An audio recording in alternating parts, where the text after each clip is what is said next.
Romário, eu atuo como Team Leader e desenvolvedor de software aqui na Effect. Atualmente eu estou dentro do módulo que a gente chama de Sistema Interno, é um portal que nos auxilia, um portal, uma squad de time, né, que nos auxilia nos processos internos da Effect.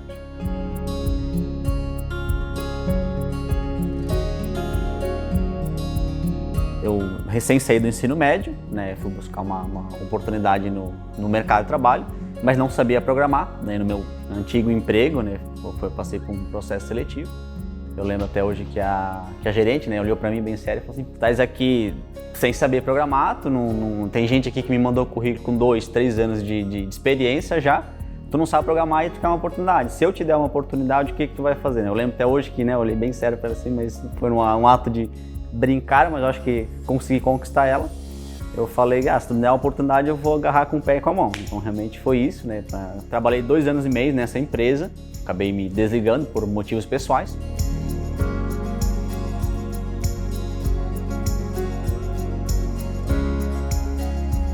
Nesse período eu já estava fazendo a faculdade, né, onde o Fernando, né, cofundador da Effect, tinha lecionado algumas matérias para mim. Ele era coordenador do curso, então a gente foi criando bastante afinidade. Chamei ele para conversar e falei a situação: olha, né, me desliguei do meu antigo emprego. Provavelmente, né, se eu não arrumar uma outra oportunidade, uma coisa nesse sentido, vou ter que trancar a faculdade, né? Não era algo que eu queria na época, mas era o que provavelmente iria acontecer. Eu lembro que na época ele falou: cara, fica tranquilo, a tua faculdade tu não vai trancar, realmente a gente vai arrumar uma outra oportunidade, ou vamos negociar essa dívida, vamos fazer alguma coisa, mas tu vai continuar estudando, pode ficar tranquilo. Ele falou nesse meio tempo que iria vir um amigo dele de Blumenau para Rio do Sul, né, que ele instalar a empresa dele aqui, e eles comercializavam o software, do qual eu também tinha conhecimento, e, né, ficou por aquilo, a gente ficou conversando alguns dias. Eu lembro que um dia, né, na sala de aula conversando, ele disse: cara, e aí, como é que tá as coisas? Eu falei brincando com ele, né, cara, por que vocês não me contratam? E ele falou assim: cara, então, eu conversei com o Everton, realmente a gente cogitou essa hipótese, a gente pode vir a conversar. Talvez se eu não tivesse brincado naquele momento ali, não teria surgido a oportunidade. Para mim, o melhor professor que eu tive na faculdade foi o Fernando. A forma como ele lecionava, passava o conhecimento, era muito didático, era muito bacana mesmo, gostava muito de aula com ele. E falava para mim mesmo: cara, deve ser muito legal trabalhar com esse cara, que ele era muito inteligente, muito gente boa, deve ser bacana estar próximo dessa pessoa.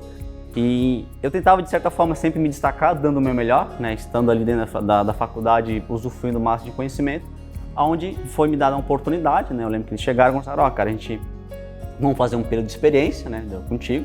Passou esse período de experiência, né, chamaram para conversar novamente, falaram: cara, realmente a gente está gostando, a gente quer continuar essa parceria. Então foi muito gratificante essa primeira oportunidade que foi me dada, e foi assim que iniciou, né, a minha história na Effect. Desde então já se passaram 8 anos. Para mim, o grande diferencial da Effect realmente são as pessoas, né? Eu lembro quando começou o Fernando, o Everton, era tudo, a gente brincava bastante, né? Eu lembro que eles chegavam, assim, nós estávamos no café: cara, esse mês tu foi eleito o funcionário do mês, mas fui o primeiro funcionário. A gente brincava: se tu continuar, mês que vem tu vai ser eleito de novo. Mas para mim o grande diferencial são as pessoas, né? Senão através delas a gente não teria construído essa mega empresa que realmente tem um impacto social gigantesco, tanto na vida de famílias, pessoas, negócios. Para mim, o time inteiro da Effect é o grande diferencial da gente ter chegado até esse momento. Ser o primeiro colaborador da Effect, eu acho que acredito ter me proporcionado presenciar realmente todo o crescimento que a gente teve. Então realmente éramos 3 pessoas que estavam atuando em diversos nichos. Talvez muita gente que não sabe, mas a gente já desenvolveu o site, a gente tinha software de transportadora, emissão de CTE, a gente fazia integrações com o e-commerce, o Magento, né, integrações de ERP com o Magento, tinha software para dentista, então tinha software para indústria têxtil e essa área do licitante, que é o que a gente também atuava. Então a gente acabou, né, abandonando todos os demais negócios, focando somente nessa área.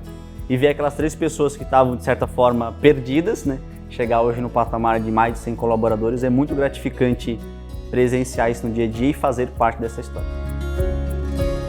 O GTEC, né, onde a gente iniciou os trabalhos da Effect, foi realmente uma faculdade, não só para mim, mas para todas as pessoas que ainda hoje estão conosco, né, desde aquela época. A gente errou muito ali, a gente aprendeu muito, acredito muito que ali foi formado a nossa cultura, foi forjada a nossa cultura. E o Romário, ele passou por todos os setores, né? O Romário, ele foi contratado como programador, mas o Romário atuava dando suporte para cliente, o Romário fazia cobrança, o Romário vendia, o Romário fazia tudo quanto é tipo de função, sei lá, até cozinhar ou fazia o cafezinho, entendeu? foi uma verdadeira faculdade pra gente, então a gente era tudo muito arcaico, a gente era 3 pessoas técnicas, né? Romário técnico, programador, Fernando também e Everton também. Ninguém sabia nada de empreendedorismo, de liderança, de vendas, de marketing, nada. Eram 3 programadores que desbravavam o desconhecido. Tive diversos aprendizados, tanto em âmbito profissional, crescimento profissional, quanto pessoal, humano também. Mas para mim os mais latentes que eu vivencio na Effect e tento levar para a minha vida pessoal é a questão de humildade e resiliência. Para mim, humildade é fazer o que é preciso ser feito, né? Como eu falei já anteriormente, o Romário foi contratado para ser um programador, mas eu prestava suporte, eu fazia o que era preciso ser feito e não media esforços para dar o meu melhor. Se tivesse que depois do horário a gente ficar aqui para voltar, subir um serviço que tinha parado, a gente ficava. O Fernando às vezes estava apagando um incêndio, o Everton também fazia uma cobrança. Cara, beleza, ia lá fazer um café pra gente. Então, esse espírito de equipe que um ajudava o outro era muito forte na época, é muito forte ainda hoje, mas muito voltado ao lado da humildade, né? De fazer aquilo que era preciso ser feito. E para mim a resiliência também, da gente poder desbravar os desconhecidos, realmente a gente não tinha conhecimento em diversas áreas, então ter que aprender o novo, então muitas vezes a gente errava bastante, e naqueles erros a gente tinha pequenos acertos, a gente ia melhorando, e conforme essas dores do crescimento que a gente chama bastante, que a gente conhece bastante, é que a gente ia buscando diversas outras fontes de conhecimento e evoluindo continuamente. Sendo o primeiro colaborador, então eu já atuei em todos os demais módulos, o módulo cadastrar, o módulo encontrar, disputar, e ver a plataforma como ela é hoje e ver o que ela já foi no passado, realmente eu consigo ver uma mudança gigantesca. Gosto de trazer alguns exemplos do módulo encontrar. As primeiras versões que a gente tinha desse software era simplesmente uma tabela que a gente mandava para o cliente e o cliente acessava via e-mail. Então hoje ele tem um portal, que ele consegue ter filtros, ele consegue ter algo mais robusto para conseguir realmente filtrar as melhores oportunidades para eles. O módulo cadastrar era num outro portal, onde o cliente estava com outro login e senha. O módulo disputar era instalado localmente na máquina do cliente. O módulo monitorar também era um outro portal. Então era tudo, digamos assim, desmodularizado. Então hoje a gente acabou agrupando tudo, criando realmente uma plataforma onde o licitante consegue participar desde o início do processo licitatório até o final. Todos os setores da Effect, de certa forma, setores, processos, têm um dedinho do Romário, né? Ser o primeiro colaborador me proporcionou isso, de ser coadjuvante em diversas áreas. E para mim é muito gratificante saber que eu fiz e faço parte dessa história no dia a dia. Aquela mesma oportunidade que foi me dada há 8 anos atrás, diariamente ela me é concedida. A Effect ela continua acreditando na minha pessoa, ela acredita no licitante, ela acredita no Brasil, que juntos a gente consegue criar um futuro repleto de oportunidades para todas as pessoas. Eu vejo a Effect hoje muito como um laboratório. Ela, para mim, é uma das poucas empresas que ela te remunera para tu poder aprender, para tu poder errar, para tu poder se descobrir aqui dentro e conseguir evoluir constantemente. Se fosse falar o que me faz acordar todos os dias, muito ligado com o meu propósito, legado, é uma pessoazinha de 3 anos de idade, onde todos os dias eu levo ele para a creche e para mim hoje o meu maior propósito de vida, meu maior legado que eu busco para mim é que um dia eu possa ser motivo de orgulho para o meu filho.